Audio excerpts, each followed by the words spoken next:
আসসালামু আলাইকুম এভরিওয়ান, কি অবস্থা সবার, কেমন আছেন? আজকে আমি আপনাদের সাথে ফন্ডেন্ট দিয়ে এই কেকটা কীভাবে সিম্পলের মধ্যে ডেকোরেশন করেছি, একটি 2 পাউন্ডের ভ্যানিলা কেক।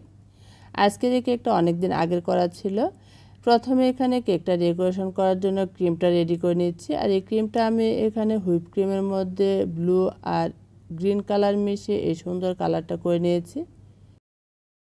ব্লু কালারের মধ্যে কিছুটা গ্রিন কালার দিলে কিন্তু এই সুন্দর কালারটা হয়ে যায়। আপনি যেরকম কালার আনতে চান সেরকমভাবে কিন্তু কালারটা আপনি করে নিতে পারেন। এখন এই কেকটা আমি আগে ক্রাম কোটিং করে নর্মাল ফ্রিজে রেখে দিয়েছিলাম, তারপরে ফ্রিজ থেকে বের করে ফাইনাল কোটিং করে নিচ্ছি। আর এই কালার কম্বিনেশনটা কিন্তু কেকের মধ্যে খুবই সুন্দর লাগছে। এখন এই পুরোটা কেক আমি ফাইনাল কোটিং করে নিব।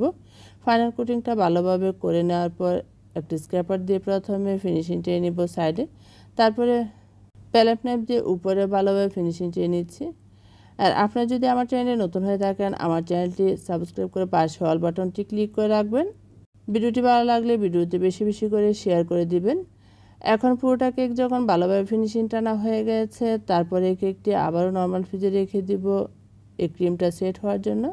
আর গানাশটা রেডি করে নিব। গানাশটা এখানে আমি নিয়েছি 100 গ্রাম গানাশ। গানাশটা আমি অফ ক্যামেরায় মাইক্রোওভেনে মেল্ট করে নিয়েছি। এখন এর মধ্যে 2 থেকে 3 পুরা দিয়ে দিচ্ছি হোয়াইট কালার। হোয়াইট কালারটা ভালোভাবে গানাশের মধ্যে মিশিয়ে নিচ্ছি।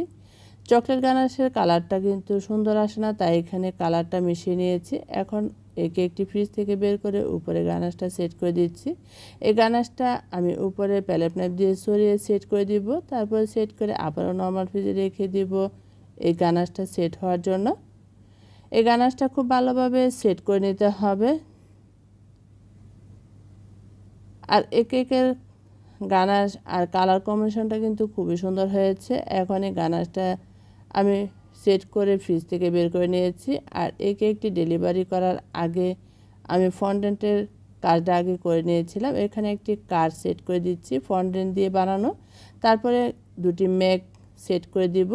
তারপরে এখানে কিছু নট এডিবল গোল্ডেন বল এখানে সেট করব। আর এই কেকটি ছিল একটি ছেলে বাবুর জন্য অর্ডার করেছিল।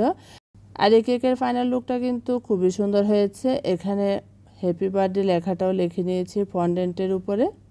সব কিছু সেট করে এখন এই কেকটি আপনাদেরকে মেপে দেখিয়ে দিব। এই কেকের বুটের ওজন বাদ দিয়ে বরাবর হয়েছিল 2 পাউন্ড। আর এই কেকের কিন্তু ফাইনাল লুকটা কেমন হয়েছে অবশ্যই আমাকে কমেন্ট করে জানাবেন। আর এই কেকের ফাইনাল লুকটা আশা করছি আপনাদের ভালো লেগেছে। আবারও দেখা হবে নতুন ভিডিও নিয়ে। সে পর্যন্ত সবাই ভালো থাকবেন, সুস্থ থাকবেন। আল্লাহ হাফেজ।